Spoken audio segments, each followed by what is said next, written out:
So, what composition techniques do you know? There's the rule of thirds, of course, that's a good one. Always include foreground to create a sense of depth, that's useful too. Don't put your subject in the centre of the picture. Yeah, good advice, and of course that leads to using the rule of thirds. And of course don't put the horizon across the centre of the frame either, another one which takes advice from the rule of thirds. Now, to learn photography, these techniques are pretty vital to understand. They're all tried and tested compositional tools and can help create fantastic looking results. And of course you could spend the rest of your time enjoying photography adhering to these rules and guidance and therefore continue making beautiful photographs. Or you could just ditch them all and never use any of them again.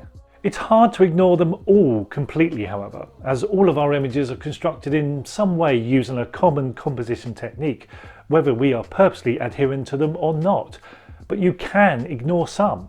So creating an image by deliberately breaking one of these rules can be as powerful and effective as building your image around one.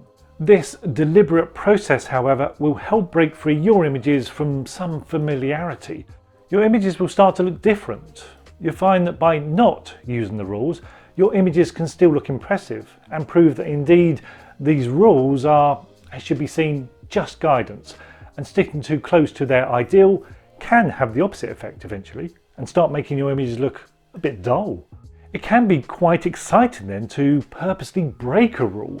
You're rebelling against a trusted formula. You're showing that despite these rules being pleasing to the eye, a constructed design that our minds accept as natural and cohesive, this non-use can be aesthetically pleasing too. It's almost where photos become art. You're relating back to the basic mistakes which everyone first makes. In the beginning, it feels sensible to put the main subject in the centre of the frame. That's the natural position for us to look, the strongest focal point area, and it seems correct here, creating the most impact. We then learn that placing a main subject off-centre is better.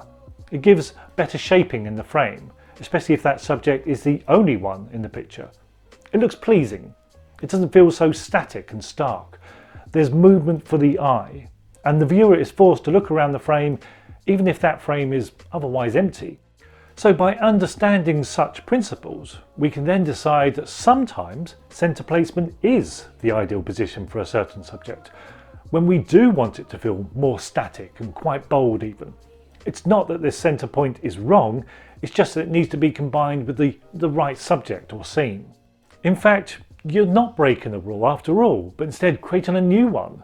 In the beginning, you learned not to place your subject in the centre, instead use the rule of thirds. But now it's learning when the rule of thirds isn't the ideal, and that centre position, in fact, has the most impact. This can be applied to other areas of the frame, therefore. We're told not to place key subjects near the edge of the frame. Subjects need breathing room with space around them, and placing them too near the edge can lead to them looking like a bit of an afterthought, that they were missed in the construction of the image. Were they meant to be included in the design or left out the frame completely? Bringing them into the frame more and away from one of the four edges then means they're now part of the group, part of the picture. Of course, this is information you may only be discovering now for the first time. Another bit of guidance that you hadn't realised before then. Good! I'm glad this video is helping that way too. You're welcome. So once again, if you do decide to place a key element near the edge of the frame, you need to know that you are breaking a certain rule or a good bit of guidance. You therefore need to know and understand of this rule to be able to break it.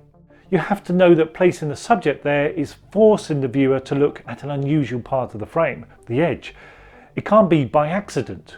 You don't get points that way. You need to know and understand that you're forcing the viewer's eye in that direction. Otherwise, you can't construct your composition with this intention. And speaking of direction, another rule is regarding movement. If you have a moving subject, the guidance is to allow that subject room to move into the frame with to help create that sense of movement they have. So you may place them over to the left of the frame facing in, therefore leaving them space to the right to move into, or vice versa. Again, placing this key subject in the centre of the frame is considered, well, less than ideal. That motion effect is otherwise reduced. But this idea works with static subjects too, working with the line of sight. But what if you place that moving subject over to the opposite side of the frame then, on the right facing out? Instead of increasing the sense of movement, you're restricting it in a way. This can also be quite powerful then, when it applies to directional sight. Having a person look towards the edge of the frame can seem quite abrupt. Their vision isn't part of the story of the picture anymore. Their vision is leading outside the frame where the story ends. But again, with the right subject, this can be a powerful element too. It makes us think. It doesn't give us all the answers.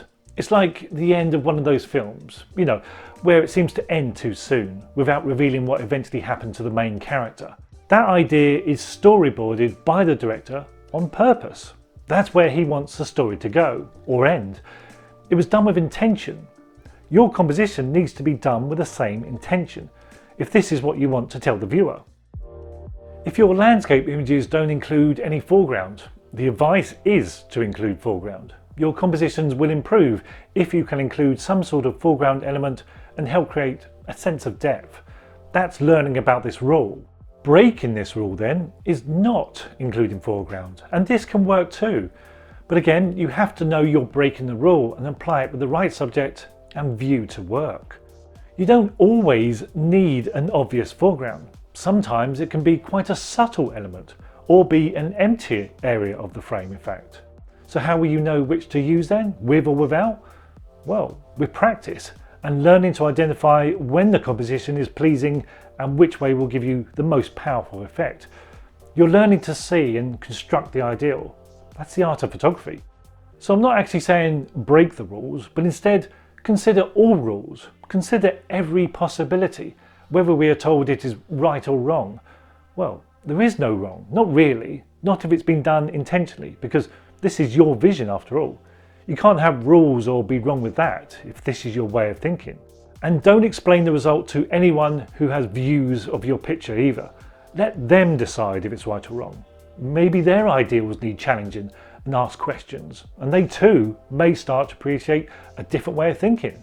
So just take every one of these rules of composition as guidance only, and just consider their part in your next image. Well, thank you for watching. I hope that does make you reconsider your next composition more carefully. And if you want more advice and inspiration on composition in general, well, you know what I'm going to say, don't you? Yes. Consider subscribing to E6. E6, my feature pack subscription for photographers. Often imitated, but still the original. Next time I reveal my biggest influence, a man and his book. Ta-ra for now.